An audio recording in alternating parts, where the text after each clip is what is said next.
So, welcome to the students for the new lectures of the bending stress. तो कल जो मेरा lecture था वहाँ पे मैंने आपको कंप्लीट इसका कंसेप्ट सेक्शनल मॉडुलस का आपको कंसेप्ट दिया था। तो आज जो मेरी जितनी भी न्यूमेरिकल प्रॉब्लम्स हैं, they are very important one and they all pertain to the sectional modulus, right. तो आज हम काफ़ी प्रॉब्लम करेंगे इसकी जो सेक्शन मॉडुलस से pertain करती हैं, very important problems, and almost all these problems are, you can say, that is for the gate examinations में भी ये problems आई हैं।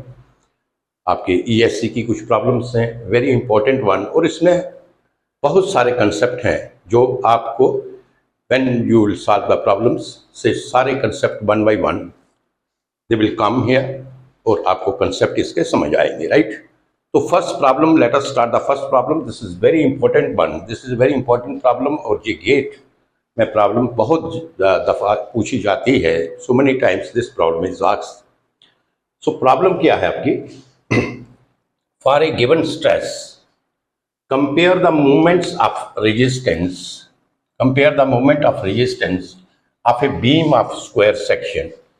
सो we have to compare the moment of resistance. एक बीम सेक्शन है, उसके हमने क्या कंपेयर करना है? Moment of resistance of a beam of square section. तो बीम दिया है किसका? स्क्वायर सेक्शन का बीम है। व्हेन प्लेस्ड, ये दो तरह से इसको बीम को प्लेस किया है। फर्स्ट उसने प्लेसमेंट उसकी क्या है? What is the first placement? With this two sides horizontal, this is shown in the figure. This, ये दो साइड्स जो है ये क्या है? हॉरिजॉन्टल है। और दूसरा क्या है? With its diagonal horizontal. तो उसका क्या है? जब डायगोनल इसका हॉरिजॉन्टल होगा, this is the second case. You understand? तो दो तरीके से उसने बताया है कि हमारा जो क्रॉस सेक्शन है, हमारी जो बीम है, we have placed the beam in such a way that the first जो हमारा जो फर्स्ट हमारा है उसमें क्या था कि जो क्रॉस सेक्शन है that is horizontal, sorry, cross section का जो दो साइड्स हैं वो क्या है? हॉरिजॉन्टल है। और दूसरा जो हमारा है दैट इज हमारा हॉरिजॉन्टल क्या है? डायगोनल है। तो दिस इज द प्रॉब्लम। अब देखिए इसको ये स्टार्ट कर देते हैं यहां से सॉल्यूशन इसका। स्क्वायर सेक्शन है तो जो ए होगा साइड ऑफ द स्क्वायर, तो ये तो बराबर होगा side of the square, right? You understand? ए जो इसका है किसका? स्क्वायर का साइड है। You understand? तो मुझे बताइए जब हमें क्या करना है, हमें what we have to find out, what we have to compare, we have to compare the moment of resistance, right? We have to compare the moment of resistance means M1। अगर मैं कहता हूं कि M1 is the moment of resistance, moment of resistance for this for the case 1 मैं ले लेता हूं। for the case 1, case 1 क्या था? जब ये दोनों साइड्स हॉरिजॉन्टल थी। और M2 is the moment of resistance for case 2, right? for case second, right? तो हमें फाइंड आउट करना है compare the movement of resistance means हमें ये इसका रेशियो फाइंड आउट करना है M1 और M2 का।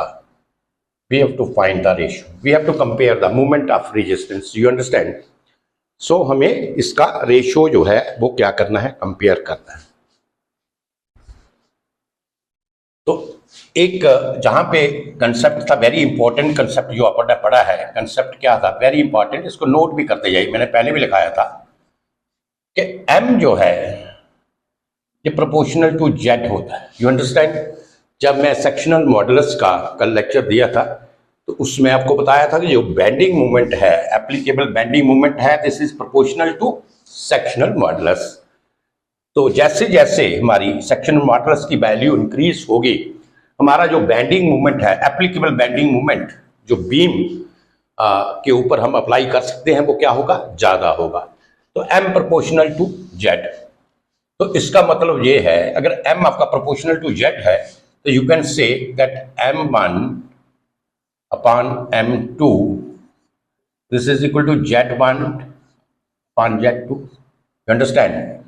तो हमारा जो m1 अपॉन m2 होगा, this is equal to z1 upon z2। तो it means that what we have to do, हमें z1 और z2 की वैल्यू फाइंड आउट करनी है। You understand? हमें क्या फाइंड आउट करना है, z1 और z2 की we have to find out the value. तो पहले हम z1 करेंगे। z1 किसके लिए किया था, for the case 1 when the two sides are parallel horizontal. तो इस केस में तो सीधा डायरेक्ट है, जो हमारे पास फार्मूला होता है bh square upon 6। You understand? bh square upon 6। तो b क्या है आपका, what is your b side क्या है, this is the bed, this is a। h क्या है, हमें पूरे का लेना पड़ेगा, h क्या है, that is also a, that is a square upon 6। तो सो this is your a cube upon 6। You understand? z1 we have calculated। अब z2 हमें फाइंड आउट करना है। z2 हमें फाइंड आउट करना है। तो जहां पे देखिए, इसको हमने क्या किया, j क्रॉस सेक्शन आपका इस तरीके से ट्विस्ट हो गया। You understand? ये जो डायगोनल जो डायगोनल था, ये आपका डायगोनल हॉरिजॉन्टल हो गया। You understand? So it means that this is twisted at 45 degree के ऊपर हमने ट्विस्ट किया इसको। तो इस केस में z2 हमें निकालने के लिए हमें क्या करना पड़ेगा, हमें I2 अपॉन बाई मैक्स, ये फार्मूला इस्तेमाल करना पड़ेगा, I2 बाई मैक्स। अब ये है, now just come to this figure. अब जहां पे आ जाइए, सो अगर ये आपका डायगोनल है, तो we will just feel that this is the base of the triangle. तो एक ट्राइंगल जो है इसके ऊपर होगा एंड अनदर ट्राइंगल इज नीचे होगा। You understand?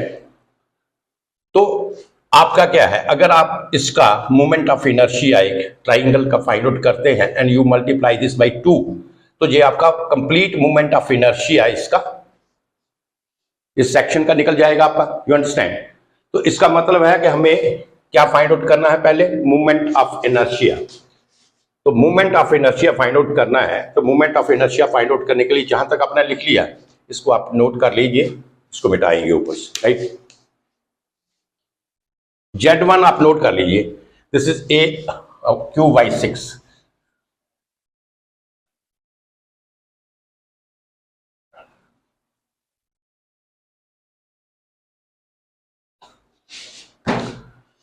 सो हमें I2 फाइंड आउट करना है, I2, राइट। तो I2 जो आपका होगा 2 into moment of inertia of the two triangles. कौन सी two triangles, COD and DOC, है ना, ऑफ टू ट्राइंगल। आ गया COD एंड DOB, राइट। तो हम इसका मोमेंट ऑफ इनर्शिया निकालेंगे। You understand? तो moment of inertia of this triangle हम निकालेंगे।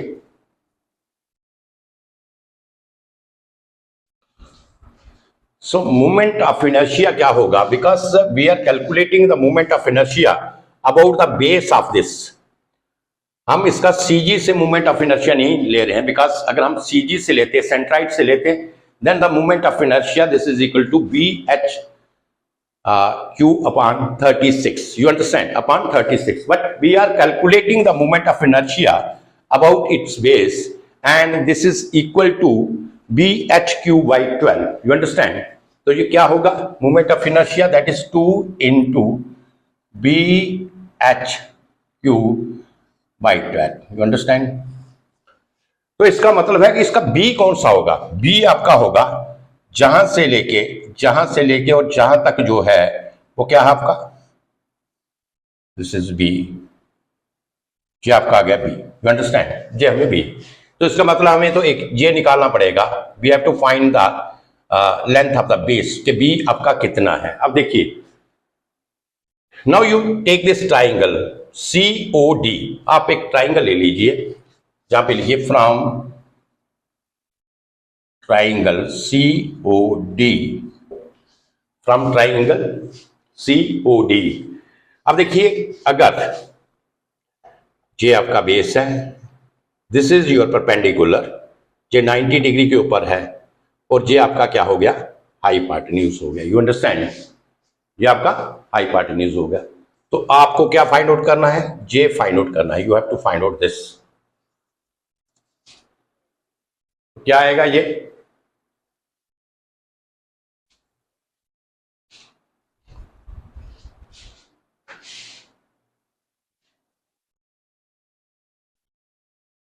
सो this is your hypotenuse.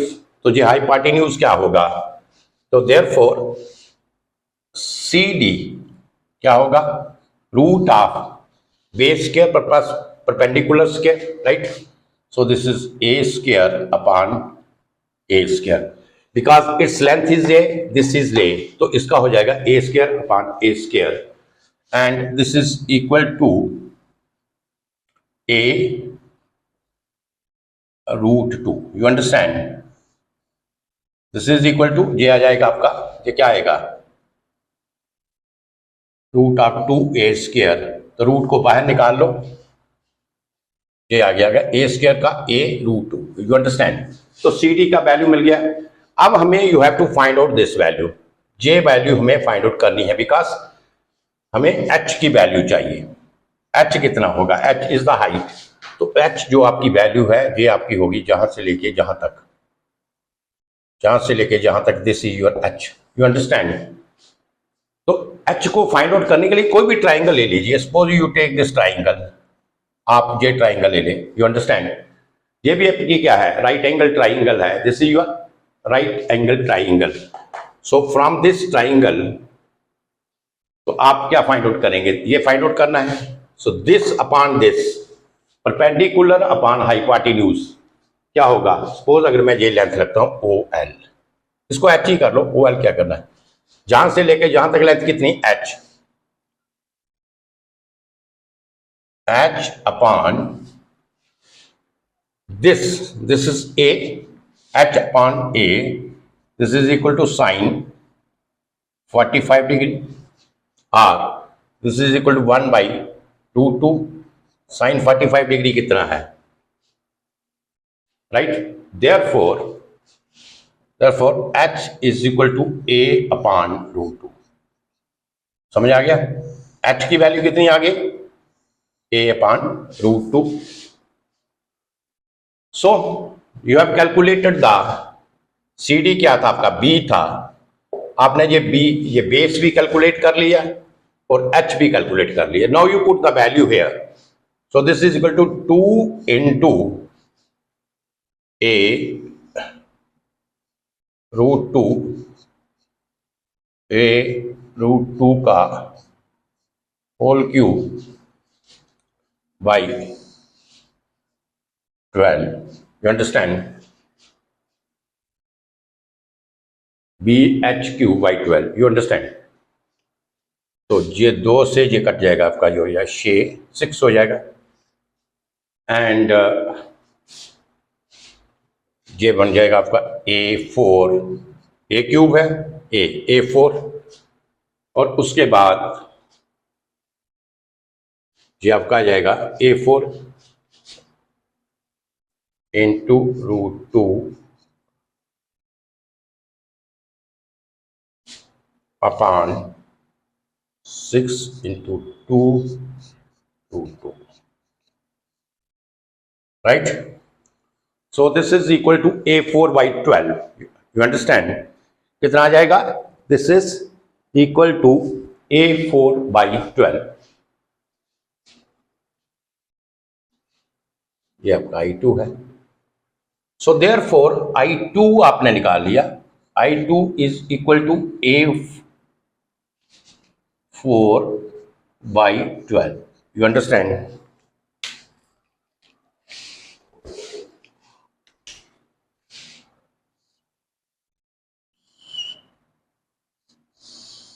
So this is clear up to this is clear. क्या किया मैंने, मुझे मूवमेंट ऑफ इनर्शिया इसका फाइंड आउट करना था। Again try to understand movement of inertia. जहां पर का movement of inertia I have calculated directly, इसका फार्मूला है when the square is placed like this, that is BH3/12। तो इसका तो मूवमेंट ऑफ इनर्शिया मैंने सीधा निकाल लिया। You got the movement of inertia this directly. Now when we placed the beam like this, ताकि इसका क्रॉस सेक्शन जो था वो 45 डिग्री के ऊपर ट्विस्ट हुआ, तो उसके लिए मूवमेंट ऑफ इनर्शिया निकालने के लिए, राइट, मूवमेंट ऑफ इनर्शिया निकालने के लिए, मूवमेंट ऑफ इनर्शिया निकालने के लिए क्या किया मैंने, जे जो आपका है CD, this is the base of the two triangles. J triangle COD का बेस है एंड CDB का base, right.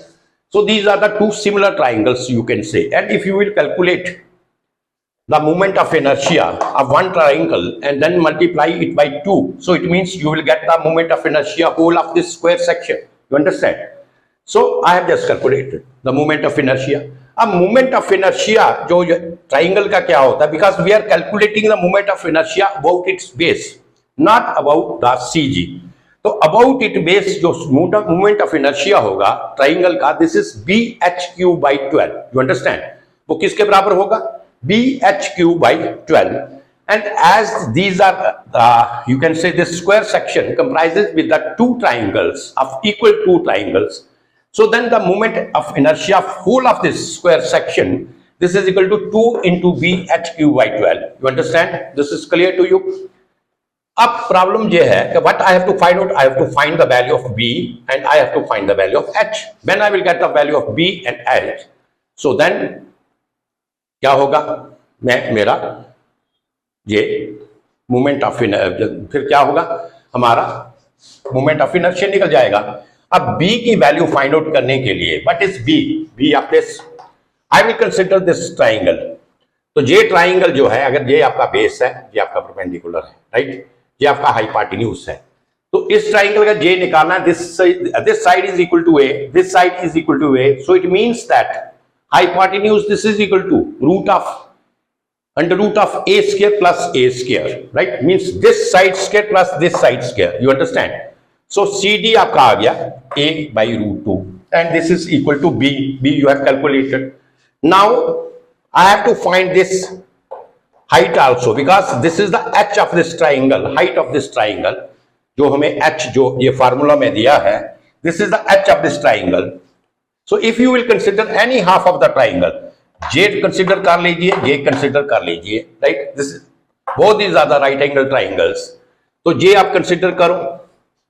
So this is this divided by this. You understand? क्योंकि J अगर आपका एंगल है ना, ये आपका एंगल है, तो एंगल के जो अपोजिट होगा ये आपका क्या होगा, परपेंडिकुलर होगा। ये क्या होगा, परपेंडिकुलर होगा। You understand? So this upon this is equal to sin 45। ये एंगल कितना है, 45 एंगल है। You understand? This is equal to sin 45। जे 45 है, जे 45 है, तभी तो ये 90 डिग्री एंगल बना। You understand? तो जहां से आपको H/A, this is sin 45, this is equal to 1/√2। Sine 45 क्या होता है, 1/√2। Yes, therefore H is equal to A/√2। तो ये हमें दोनों वैल्यू मिल गई। We have substituted the value here and I have got the value of I2 is equal to A4/12। You understand? अब हमें I1 and I2 we have calculated, I1 and I2 we have calculated. तो इसी तरीके से हमें Z1 और Z2 भी हम क्या करेंगे, कैलकुलेट कर लेंगे, राइट।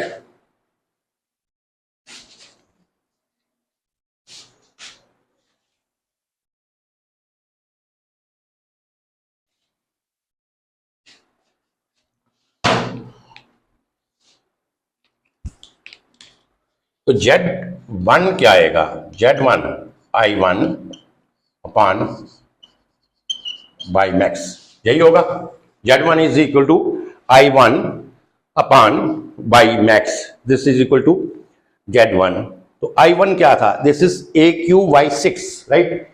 तो I1 this is equal to, put करो AQ/6 एंड बाई मैक्स क्या है, व्हाट इज बाई मैक्स, इसमें आपका बाई मैक्स क्या था,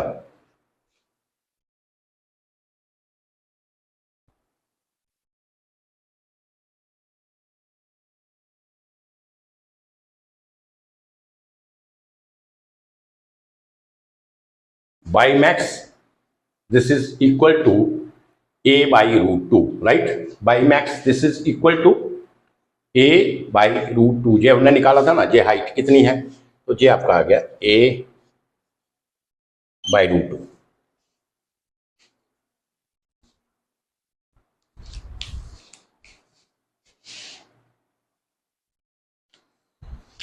तो इसका तो डायरेक्ट मैंने वैल्यू निकाल दी, I1 नहीं था, Z1 निकाला था, दिस इज AQ/6। ये तो हमने कैलकुलेट किया था, ये मिटा दिया इसलिए मुझे कंफ्यूजन हो गया। Z1 this is equal to AQ/6। अब हमें Z2 निकालना है, Z2 this is equal to I2 upon by max, right. तो ये कितना आ जाएगा, therefore Z2, what is I2, A4/12 divided by max क्या है, A/√2। जहां पे लिख लीजिए आप by max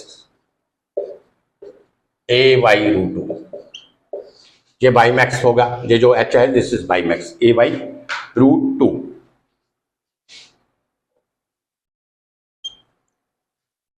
So this is equal to A4/12 into √2 by A। ये कैंसिल हो गया, ये हो गया A√। और अगर मैं 12 को इस तरीके से लिखूं, yes,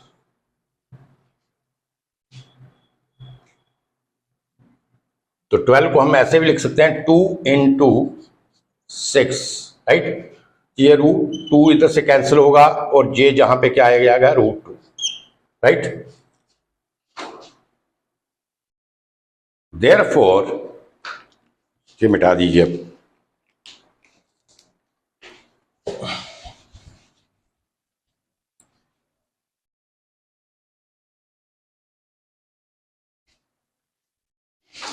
Therefore,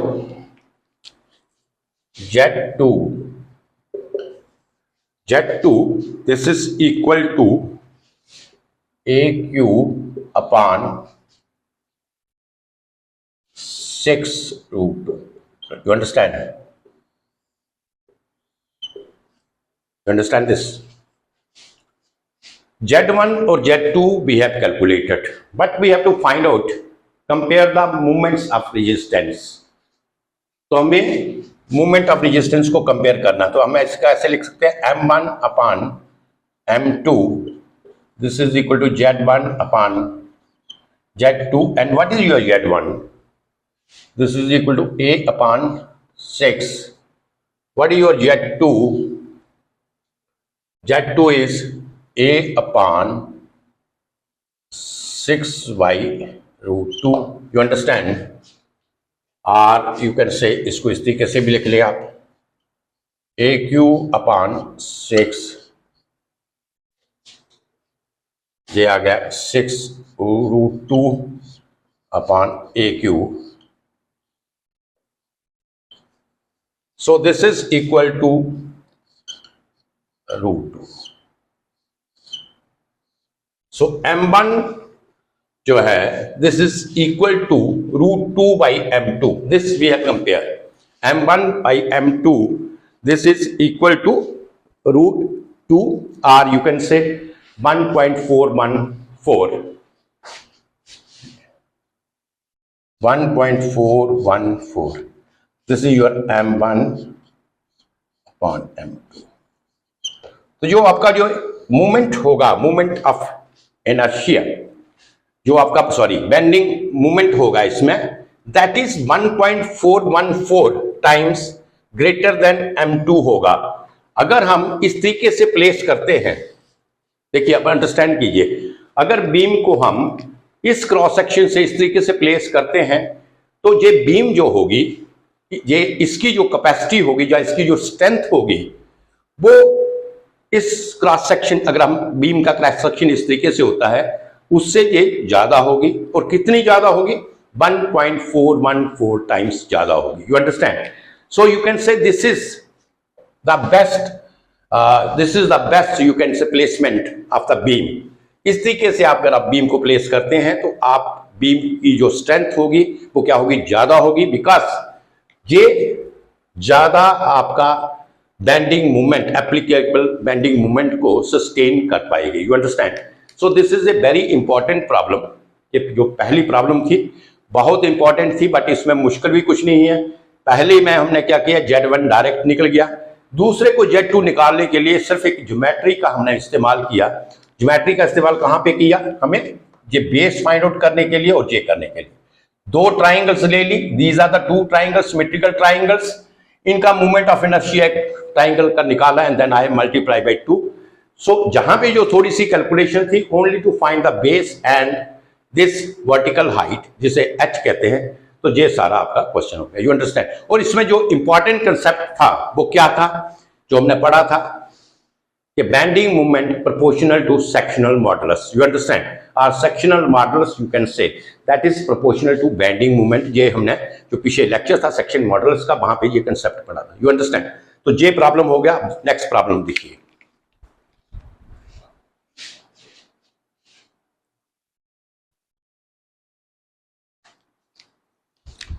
So this is another very important problem.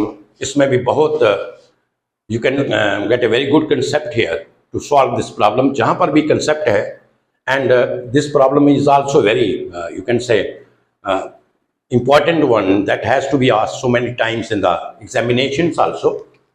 So what is the problem? Just first we will understand, because this is a conceptual problem. We have to understand the concept and then you will find the solution of this. A beam with section of 120 mm by 60 mm, ये cross section इसका दिया है, design to be placed vertically. ये जो beam थी this by this, इसका जो design क्या था कि हम इसको वर्टिकली प्लेस करेंगे, but is placed horizontally by mistake. लेकिन क्या हुआ कि बाय मिस्टेक हमने इस बीम को हॉरिजेंटली प्लेस कर दिया। जैसे ये फिगर सेकंड, ये आपका फर्स्ट। हमें इस तरीके से बीम को we have to place the beam vertically, what by mistake we have placed the beam horizontally. So what happens, just understand, if the maximum stress is to be limited, right, तो maximum stress क्या हुआ? कम हो गया, is to be limited. The reduction in load carrying capacity would be 1/4, 1/8, 1/2 और 1/6। तो हमें क्या निकालना है? रिडक्शन इन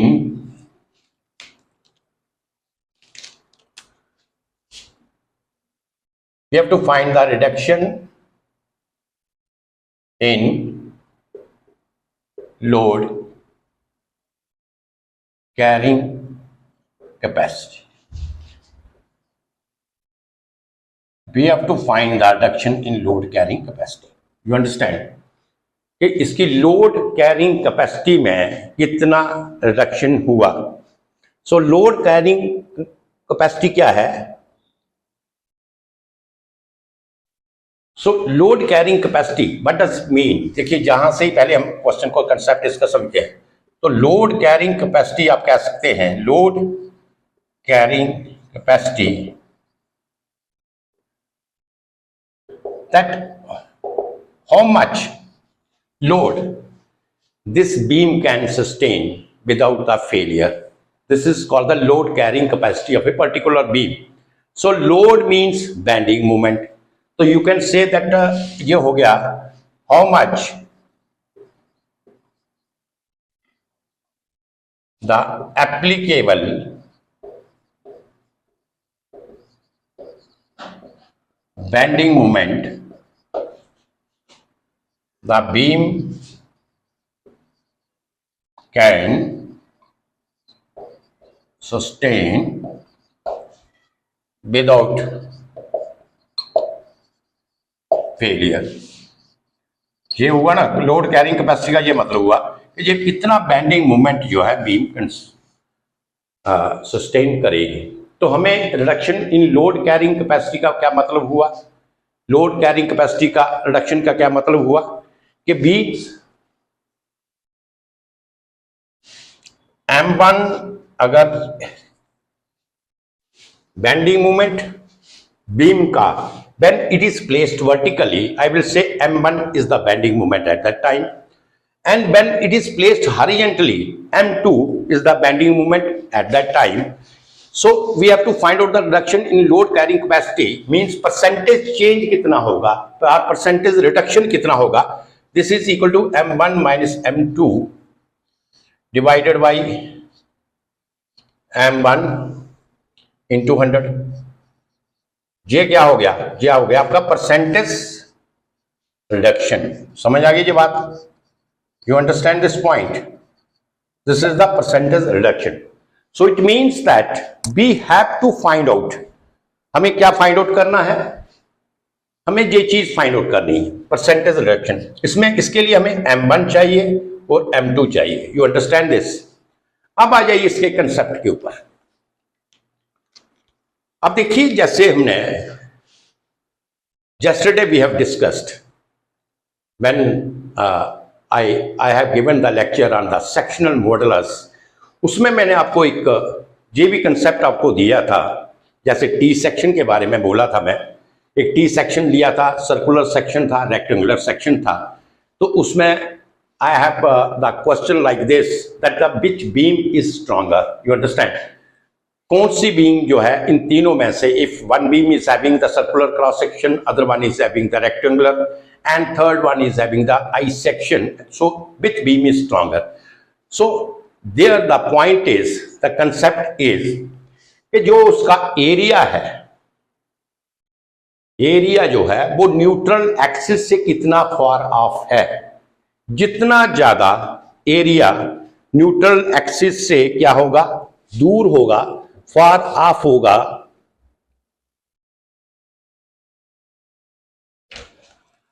तो उतना ही ज्यादा क्या होगा, उसका सेक्शनल मॉडुलस होगा। You understand. और आ जाइए इस पॉइंट के ऊपर, ये जो फिगर 1 था, when we have placed the beam vertically, तो इसमें ये आपका न्यूट्रल एक्सिस है और आप देखिए ये वाला एरिया है, ये न्यूट्रल एक्सिस से फार है, दूर है, यू अंडरस्टैंड। और when I have placed the beam horizontally, तो ये आपका एरिया न्यूट्रल एक्सिस के क्या है, पास है, you understand, you understand this. So इसका मतलब क्या हुआ कि अगर इसका बीम का सेक्शनल मॉडुलस जो फिगर 1 है वो कितना है, सेक्शन मॉडुलस ऑफ, अगर मैं कहता हूं वर्टिकल बीम जो है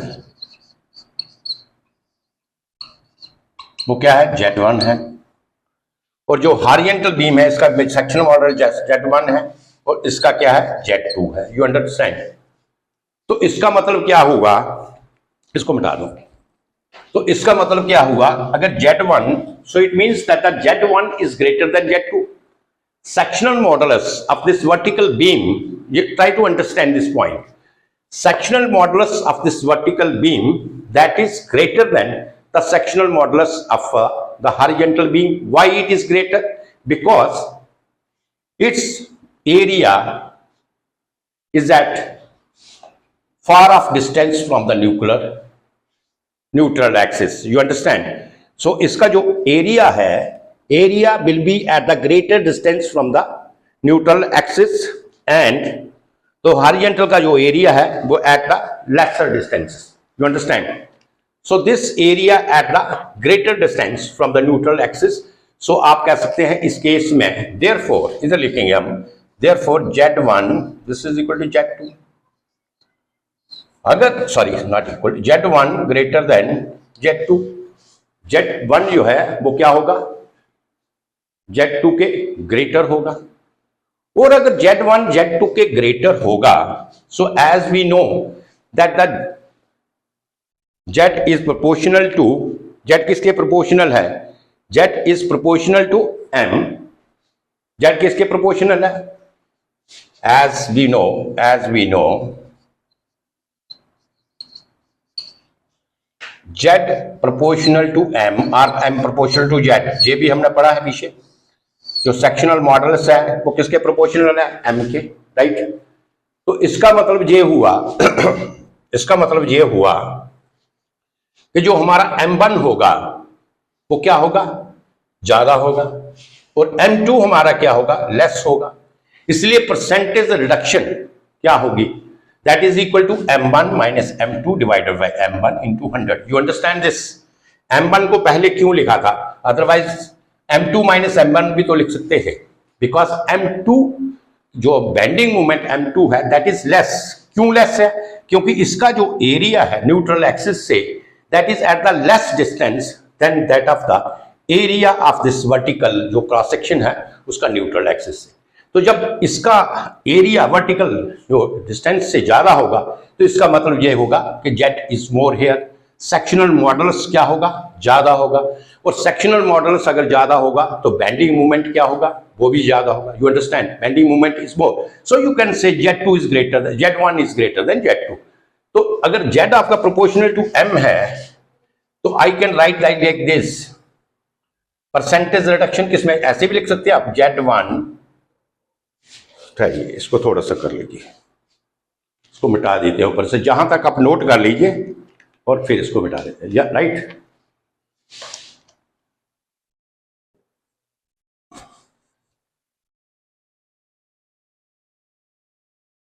जहां से शुरू करते हैं फिर इसको भी मिटा देंगे, राइट। अब मैं इसको, इस इक्वेशन को ऐसे भी लिख सकता हूं, अगर M1 मैं कॉमन लेता हूं तो 1 minus M2 upon M1 divided by 100, right, multiplied by 100. This is the percentage reduction in the load carrying capacity.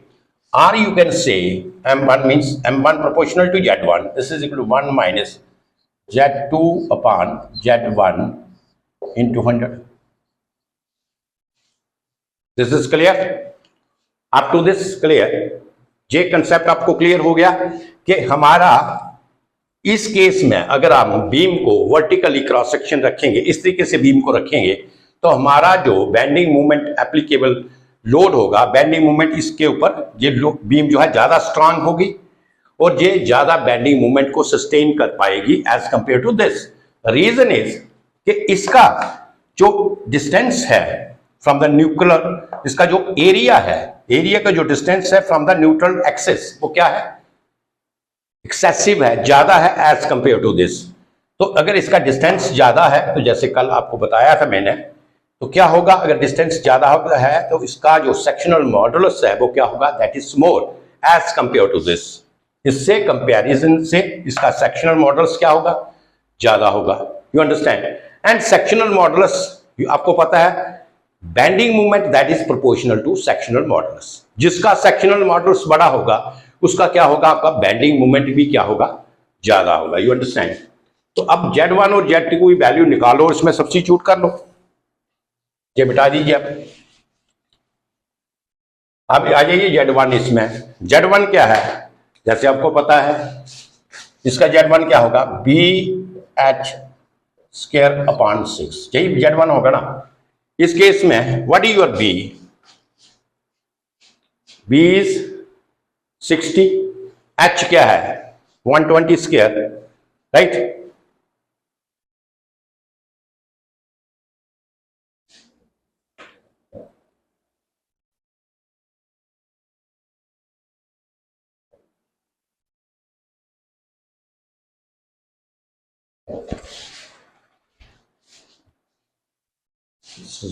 Sorry M1 तो है भाई, राइट,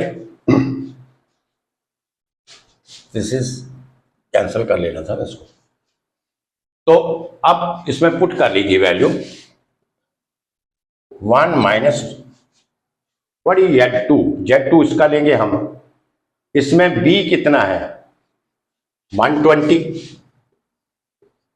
H कितना है, H इज 60, राइट, 60 का स्क्वायर बाई 6 डिवाइडेड बाई, इसमें कितना है 60 इंटू 120 का square upon 6।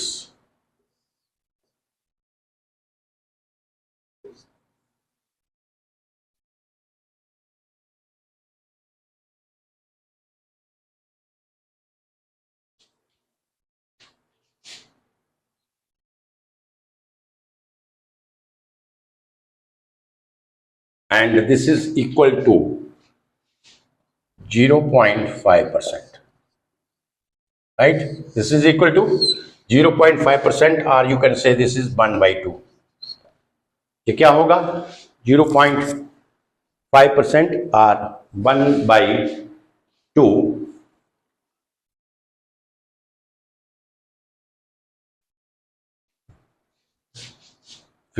sorry 50%, this is equal to 50%, 1/2, and ये आपका जो C पॉइंट है, यू अंडरस्टैंड। तो ये आपका आ गया the reduction in load carrying capacity. अगर हमने इस बीम को वर्टिकल से हॉरिजॉन्टली बाय मिस्टेक ही रखा, लेकिन हमारी देखिए लोड कैरिंग कैपेसिटी जो है वो कितना कम होगी, 50% जो लोड कैरिंग कैपेसिटी थी वो हमारी कम हो गई, यू अंडरस्टैंड। तो जो 50% कैपेसिटी थी लोड कैरिंग कम हो गई, दैट इज 1/2। ये कंसेप्ट आपको क्लियर हो गया। इस कंसेप्ट में क्या है कि अगर आप किसी बीम का क्रॉस सेक्शन वर्टिकल है and by accidentally you can say, or by the mistake you have placed the beam,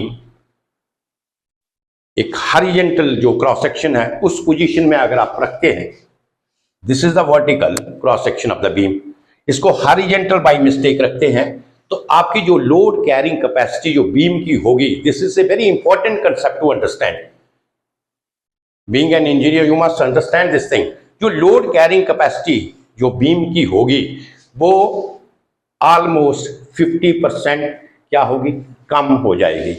50% उसकी लोड कैरिंग कैपेसिटी जो है रिड्यूस हो जाएगी, यू अंडरस्टैंड। तो this is also very good problem you can say, जहां पे हमें बहुत ही practical you can say that practical concept हमें मिला कि अगर क्रॉस सेक्शन को हम इस तरीके से, इसको इस तरीके से करते हैं तो हमारा क्या होगा कि जो लोड कैरिंग कैपेसिटी होगी वो हमारी क्या होगी, कम हो जाएगी, यू अंडरस्टैंड। अब देखिए another problem,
A bar of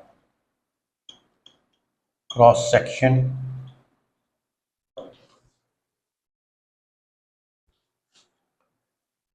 B into 2B and another bar of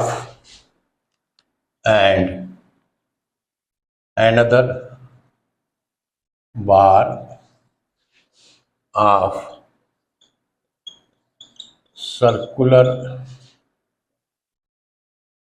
cross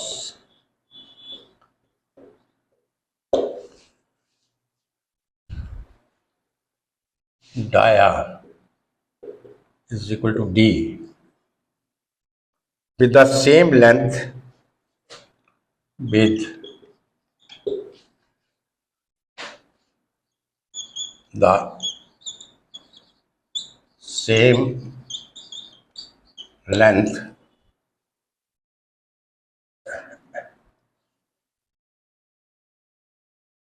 and made of same same material are subjected to same bending moment are subjected to same bending moment and have the same maximum bending stress and same sigma maximum developed.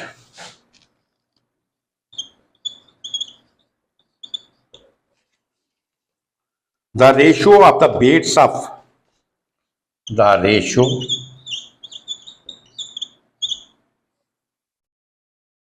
of the weights of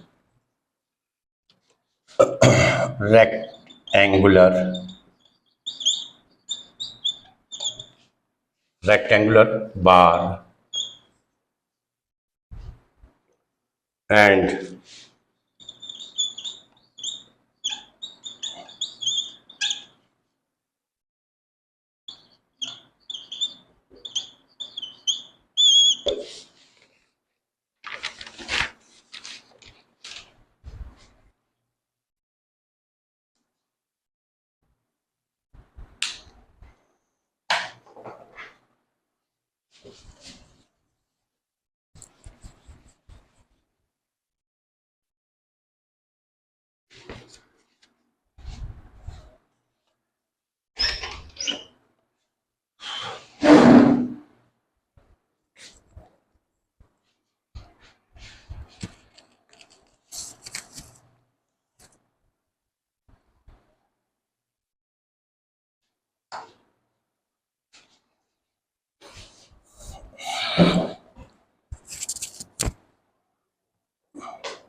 अच्छा, next देखिए, इसमें आगे था, तो ये आपका आ गया weight of the rectangular bar divided by weight of circular bar, this is equal to, इसको दोबारा समझिए आप, area of the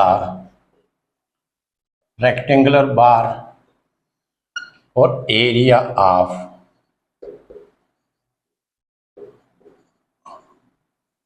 circular bar, you understand.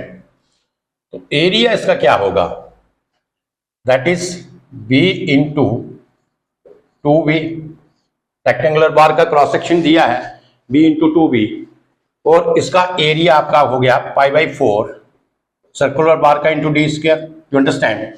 So this is equal to 2b square upon π/4 into d square, and this is equal to 8 upon pi b upon d का whole square, you understand. So ये आपके पास आ गया weight of rectangle bar and weight of circular bar this is equal to 8 upon पाई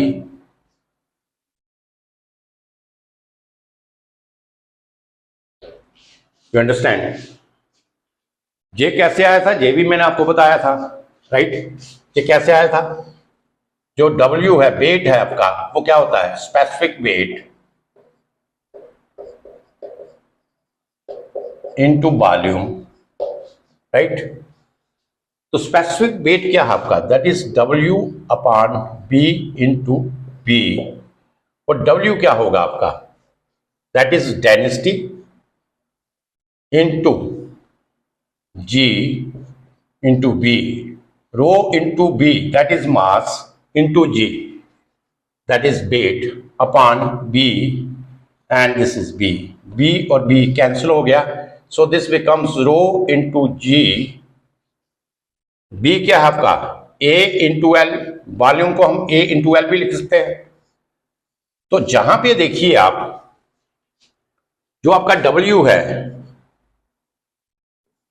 रो जो है वो that is same, G आपका that is also same, that is constant, so this is same, length is same, so you can say that the W proportional to A, जो weight आपका है that is proportional to A, so then we can write down this thing, weight of the rectangular bar divided by the weight of the circular bar, this is equal to area of this and area of, तो ये आपका आ गया, you understand this।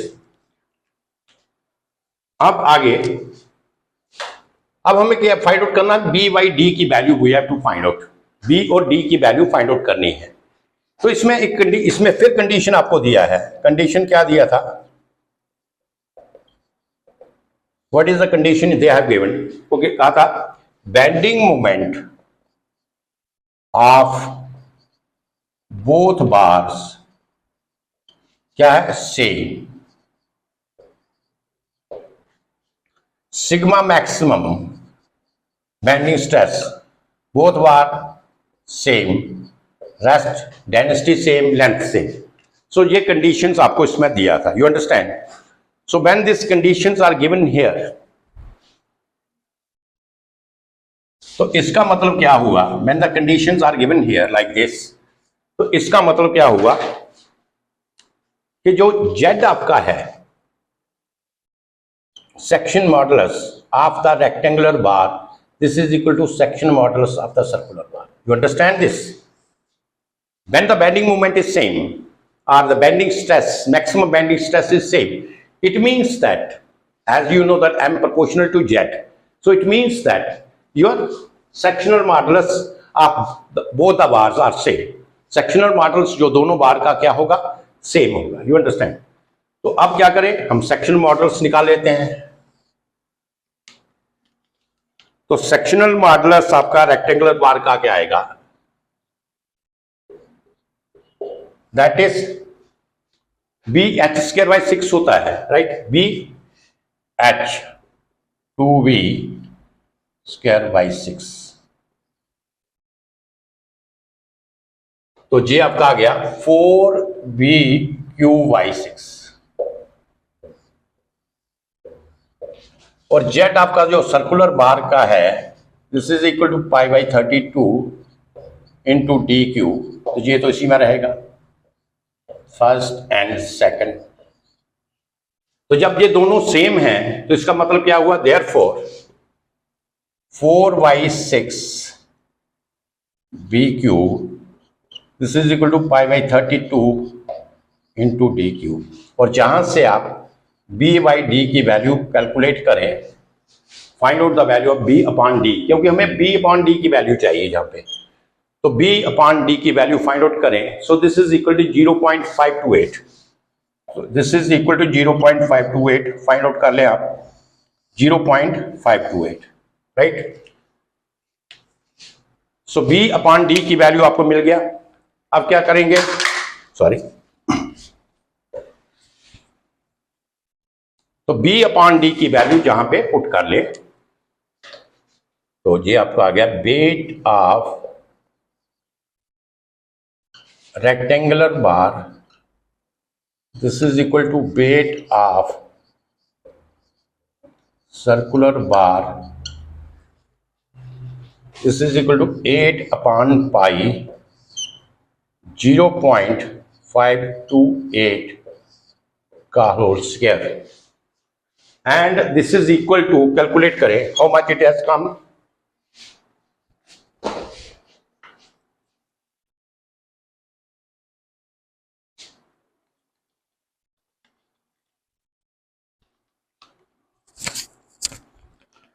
this is equal to 0.71.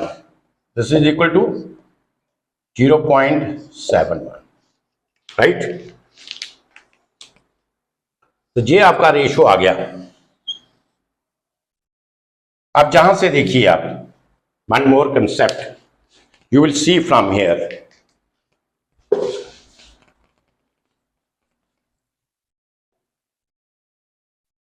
अब देखिए ये weight of the rectangular bar, this is equal to how much, जहां पे लिख लेते हैं wait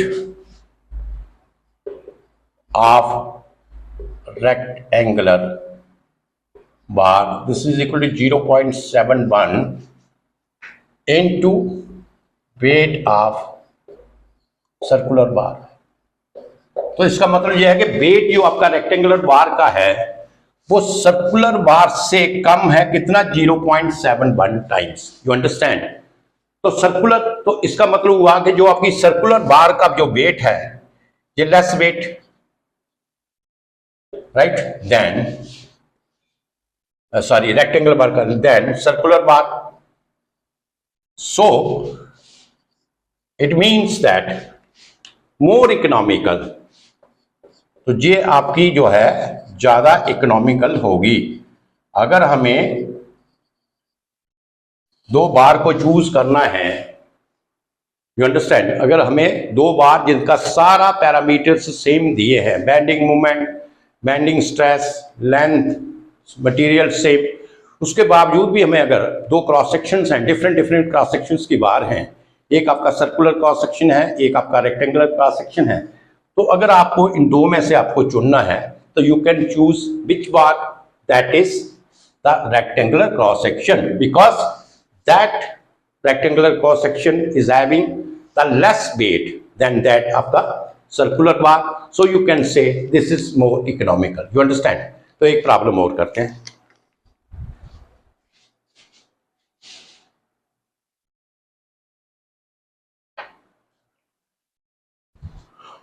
So this is another very important problem. Just understand first problem. क्या लिखा है? A rectangular beam is to be cut from the circular log of wood. This is the circular log of wood, and the beam, कौन सा beam? That is the rectangular beam is cut from the circular log of wood. जिसका diameter कितना है log of wood का? तो diameter आप लिख सकते हैं यहाँ पे diameter of log of wood, because it is a circular, तो d जो है that is d, this is given. Find the ratio of the dimensions for the strongest section of the bending.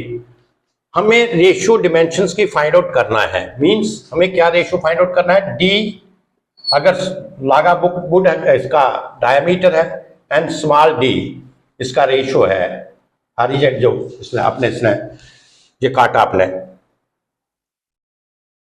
Rectangle जो काटा, सो हमें ये d/d, this ratio we have to find out. You understand, for the strongest section of the bending, so this ratio we have to find out.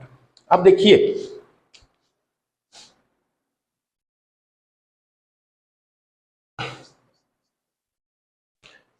अब जब strongest section of the bending, कहां से हमें, where we will find out that where we will find out the strongest section, कौन सा parameter हमें जो strength of beam के बारे में बताता है, व्हाट इज दैट पैरामीटर? वो पैरामीटर क्या है? Z, section modulus. तो इसका मतलब है कि first of all we have to calculate the sectional modulus Z. सबसे पहले हमें क्या करना पड़ेगा कि सेक्शन मॉडुलस फाइंड आउट करना पड़ेगा। तो सेक्शनल मॉडुलस किसका फाइंड आउट करना है? ये जो बीम हमने काटा था, रेक्टेंगल क्रॉस सेक्शन जो इसमें काटा, इसका सेक्शन मॉडल्स क्या होगा, Z this is equal to B into D square by 6, right. This is the sectional modulus of this rectangle cross section where b is the width and the d small d is the height, right. तो ये section models आ गया. अब देखिए इसका जो b का value है b into D square by 6, so there are the two variables, b भी वेरिएबल है, d भी वेरिएबल है. तो जहां से मैं जो आपका है ये जो ट्राइंगल है, अगर जब मैं जहां पे राइट एंगल ट्राइंगल ये बन गया आपका, तो डी स्क्वायर आपका क्या होगा, D square is equal to B square plus D square. You understand, D square is equal to B square plus D square, right. तो देयरफॉर डी स्क्वायर की जगह हम लिख सकते हैं therefore D square this is equal to capital D upon small B square, ये लिख सकते हैं. तो डी स्क्वायर की जगह आप क्या करें, ये लिख ले, बिकॉज दो वेरिएबल से हमने इसको एक में कन्वर्ट कर दिया. So therefore you can say Z is equal to B, what is D square, that is D square upon B square and this is 6, right. This is 6, or you can say therefore z is equal to b d square capital D square minus b cube upon 6. You understand? So this is the value of the z in terms of b and capital D. For capital D, because this is a constant, capital D है क्या है, this is the log of the wood, जो circular log of the wood था जिससे हमने ये cross section beam हमने काटा. तो जो डी की वैल्यू, कैपिटल डी की वैल्यू है वो क्या है, दैट इज कांस्टेंट 1, राइट.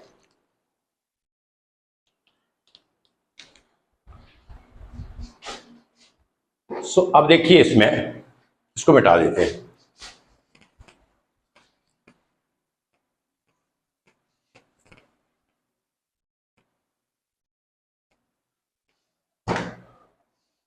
इसको भी उठा लो. तो जेड कितना है आपका, जेड आपने किया B into D square minus B cube upon 6, right. So for the strongest section, for the strongest section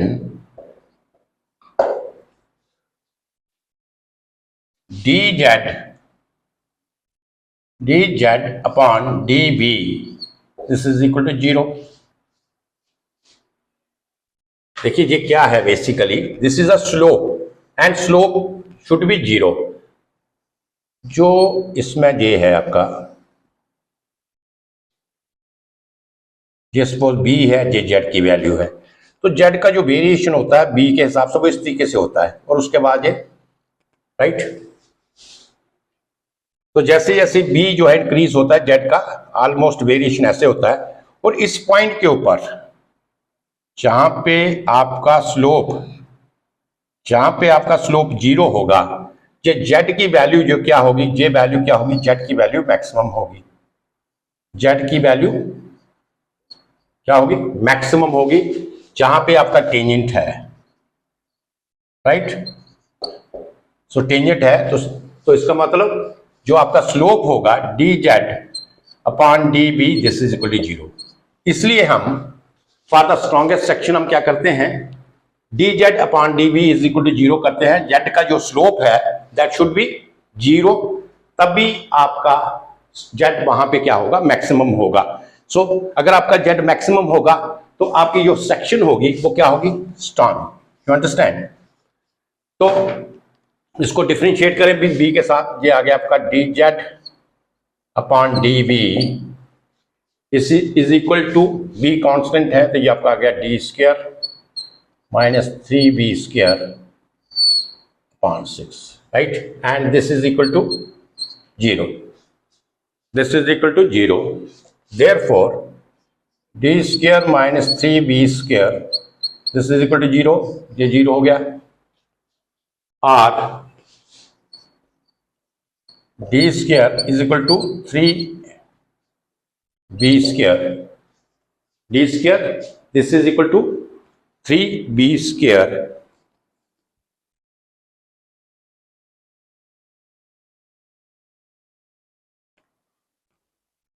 and b is equal to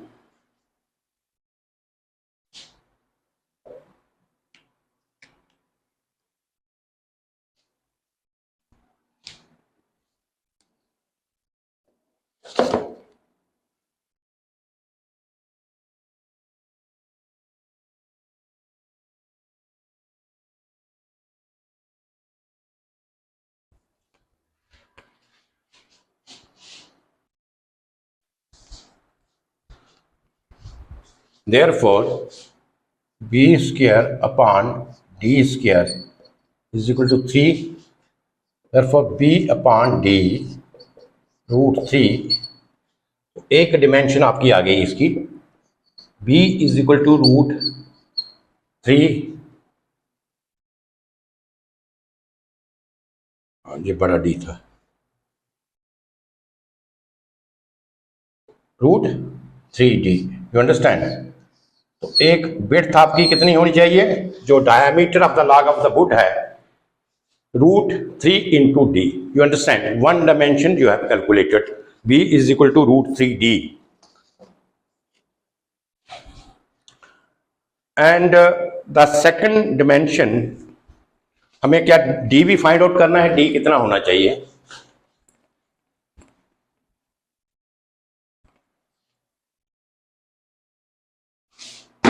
तो हमने किया था वहां पे जो एक इक्वेशन थी, देखिए आप, D square is equal to D square plus B square, right? D square is equal to D square plus B square.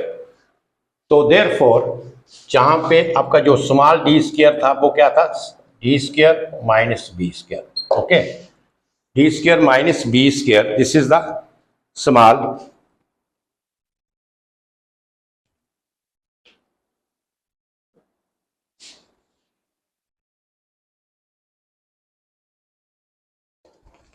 Right.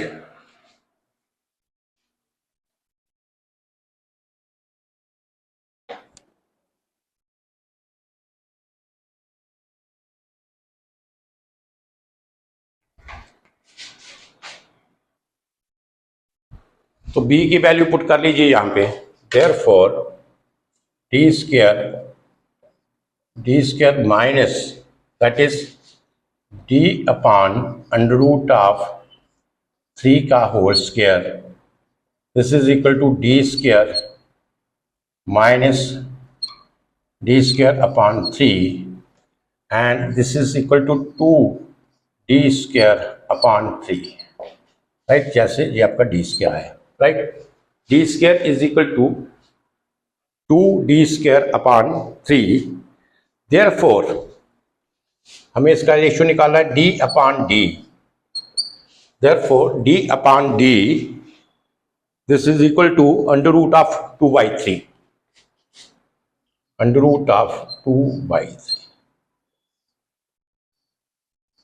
So this is the ratio of the dimensions, right? तो आप कह सकते हैं कि इसका जो d होगा, जो रेक्टेंगल का जो d होगा, वो हमारा 2 by 3 इंटू d आ गया.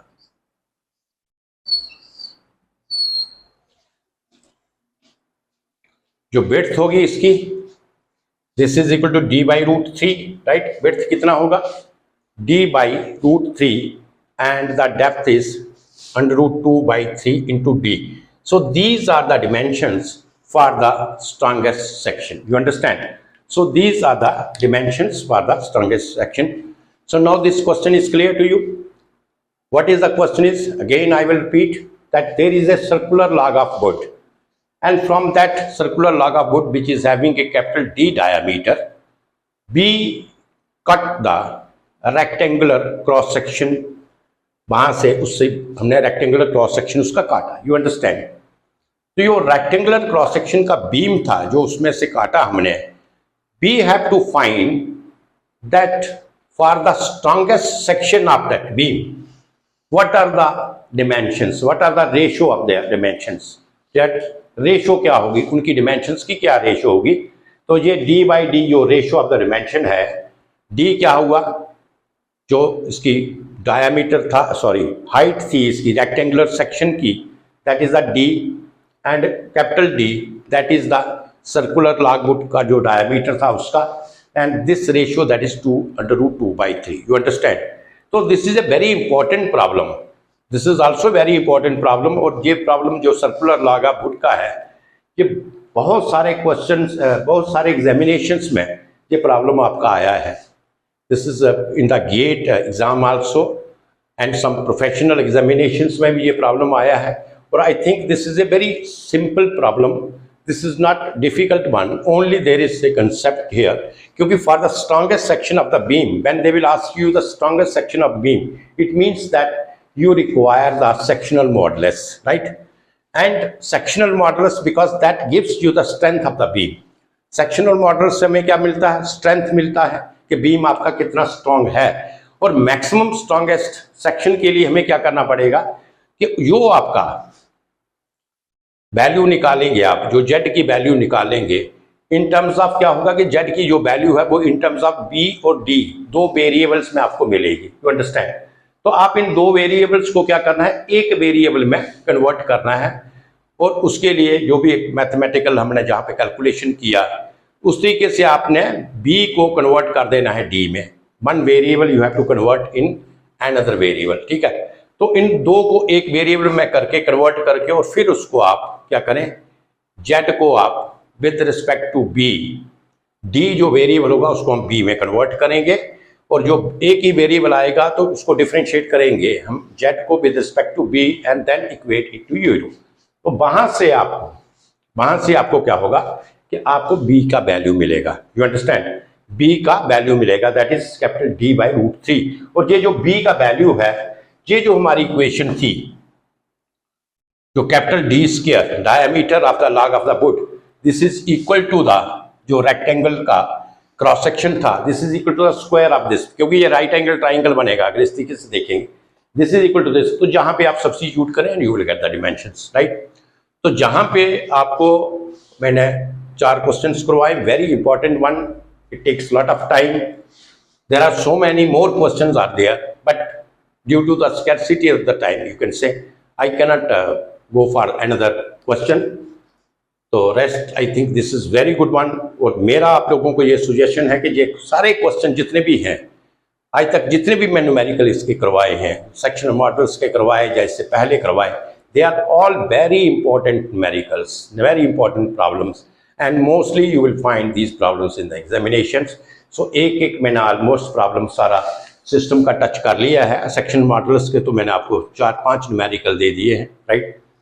तो this is very important topic, and next one, then next lecture जो इसके आगे वाला होगा, that we will see later on next day. So thank you very much.